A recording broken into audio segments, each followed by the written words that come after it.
اعوذ باللہ من الشیطان الرجیم، بسم اللہ الرحمن الرحیم۔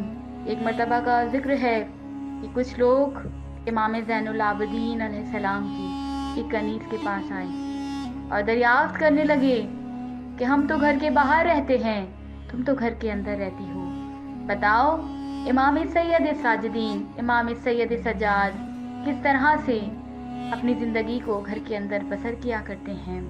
مولا کی کنیز کہتی ہے کہ 17 سال ہو گئے ہیں مجھے امام زین العابدین علیہ السلام کے ہاں رہتے ہوئے، اور میں نے جب چاہا کہ دن کے کسی پہر میں مولا کے لیے کھانا لے جاؤں، لیکن مولا پورا دن روزے سے ہوا کرتے ہیں، سبحان اللہ۔ اور جب میں نے چاہا کہ میں امام کے لیے بستر بچھا دوں تو امام سید ساجدین، امام زین العابدین تمام رات مولا عبادت میں گزارا کرتے ہیں۔ تو کیا شان ہے میرے چوتھے امام کی، امام زین العابدین علیہ السلام کی، امام سید سجاد کی، جنہوں نے اتنے سجدے کیے کہ پروردگار عالم نے سید الساجدین کا لقب ادا کر دیا۔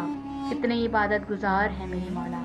تمام تر درود و سلام ہو میرا مولا سید سجاد پر۔ اللہم صلی علی محمد و آل محمد وعجل فرجهم۔